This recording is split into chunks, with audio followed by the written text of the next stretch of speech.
नेवड़ प्रणाम जी सारा रहे तो देखो वो पेड़ हो उबड़ेगी वो जम्माई पौधो लगायो जामुन गुलारसी लगायो पीछे लग गया कितना रुपया का आया 10 रुपया को पीछे लगा के लाया बड़गो मारो पेड़ बड़गो तुम केकड़ा अब इंगा छिया करिए इन बाल्टी में गा दियो मतलब बाल्टी गा दी टूटड़ी ही ये बोरी बिल्ली वाली बोरी है इसने क्या कर दिया ये क्या ओके कर रहा है।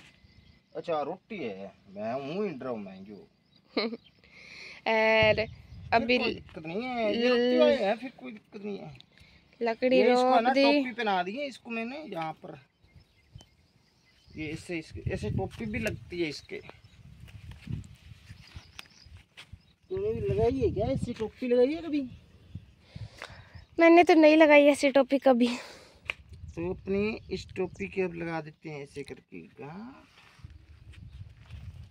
तो मैं इस पेड़ को बचाने की कोशिश कर रहा हूँ पूरी देखते हैं ये पेड़ बच पाता है या नहीं ये जो तेज गर्म हवाएं चलती है उसके कारण ये इसके पत्ते हैं ये जले हैं ये पत्ते वैसे हरे होने लगे हैं वापस स्टार्ट ये देखें या फिर इसकी कोई और वजह हो सकती है। तो आइए जानते हैं इस दम्मल का कड़वासरा व्लॉग्स के अंदर कि इस पेड़ के पलने का आखिर राज क्या है।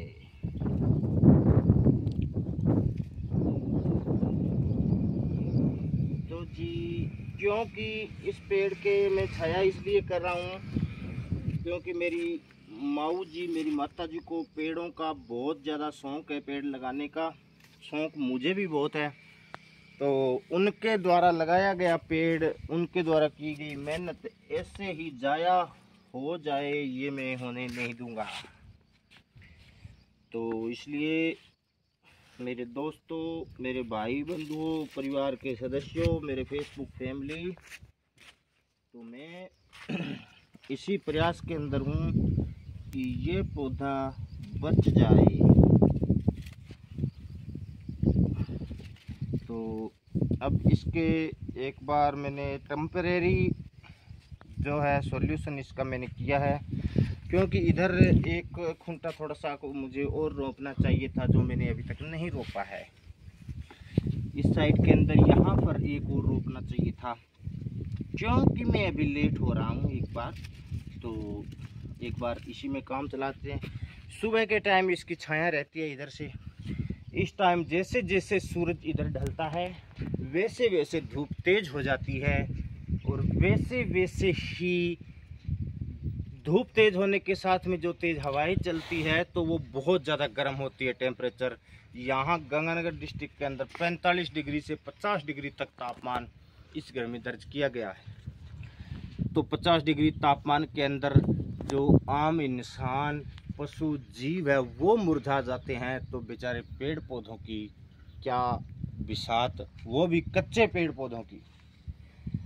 इस गर्मी के लायक इस मरुस्थलीय दौर के अंदर इतने घने तापमान के अंदर सिर्फ एक ही पेड़ है जो नहीं जलता जो हमें बचाए रखता है। 2 किक्कर और खेलड़ी नहीं किक्कर का मैं नहीं बोल सकता वो है खेजड़ी क्योंकि दोस्तों खेजड़ी की जो जड़ें होती है वो गहरी होती है वो गहरी जाती है। तो इसकी जो जड़ें होती है वो होती है गहरी होती है बहुत ज़्यादा गहरी होती है। तो जड़ें दूसरे पेड़ पौधों की जो जड़ें हैं वो गहरी नहीं होती वो साइडों में इधर उधर फैल जाती है कोई जड़ इधर चली गई कोई इधर चली गई।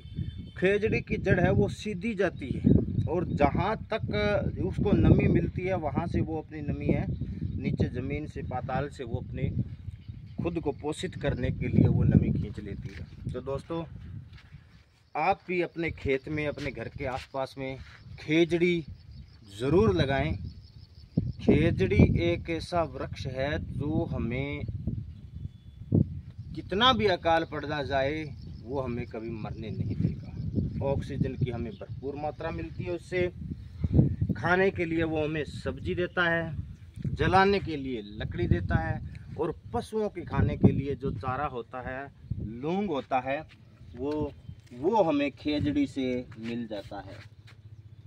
तो आपको ये जानकारी कैसी लगी दोस्तों? विशेष तौर से जो मैंने खेजड़ी के बारे में आपको बताया है वो बिल्कुल भी गलत नहीं है। और आज के दौर में एक खुशखबरी है, बहुत ही बड़ी बात है। बहुत से लोग हैं जो खेजड़ी लगा करके अपना बिजनेस भी स्टार्ट कर रहे हैं, अपना बिजनेस सेटअप कर रहे हैं। कैसे? आप सोच रहे हो कैसे? तो मरुस्थलीय जो पेड़ है खेजड़ी, जो थार शोभा के नाम से अभी जिसका खेजड़ी मतलब उसका थार शोभा जो खेजड़ी है, मुझे भी मौका अभी मिला नहीं है, मैं भी लेके आऊँगा क्योंकि फ़ोन पर तो कांटेक्ट हो नहीं पाया और पौधे वैसे भेजते नहीं, मुझे प्रॉपर जाके ही लाना पड़ेगा। थार शोभा जो खेजड़ी है उसके कांटे नहीं होते और कम उम्र में मात्र 2-2.5 साल की उम्र में वो सांगरी देना जो है स्टार्ट कर देता है।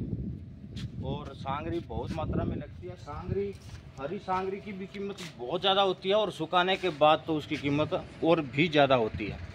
तो आप भी अपने खेत के चारों तरफ खेजड़ी लगा करके एक तो खेत को भी ठंडा रखेगा, ज़मीन उपजाऊ होगी, पशुओं के लिए पालने की व्यवस्था हो जाएगी, सब्जी के लिए सांगरी की व्यवस्था हो जाएगी और कुछ आपको पैसे भी मिल जाएंगे अगर सांगरी का आप बिजनेस करना चाहते हैं। और इसके अंदर सिर्फ एक बार खेजड़ी को लगाना है, लग गई तो उसके बाद इसको पानी देने की भी आवश्यकता नहीं है, खाद बीज कुछ दवाई स्प्रे कुछ करने की आवश्यकता नहीं है, ना पानी देने की आवश्यकता है। आप खेजड़ी लगाइए और लगाकर देखिए तो सही है, एक बार उसका रंग रूप देखिए, उसके परिणाम देखिए आप, ठीक है? वो आपको बहुत कुछ दे सकता है। खेजड़ी एक ऐसा वृक्ष है जो हमें अकेला ऑक्सीजन के साथ साथ बहुत कुछ देने में सक्षम है। तो आप जरा सोचिए, दूसरे जो अपने पेड़ पौधे लगाते हैं, बहुत अच्छी बात है, छायादार पेड़ लगाने भी चाहिए, पेड़ पौधे लगाने चाहिए, लेकिन ज़्यादा से ज़्यादा गुरु महाराज ने क्यों कहा खेजड़ी बचाने के लिए?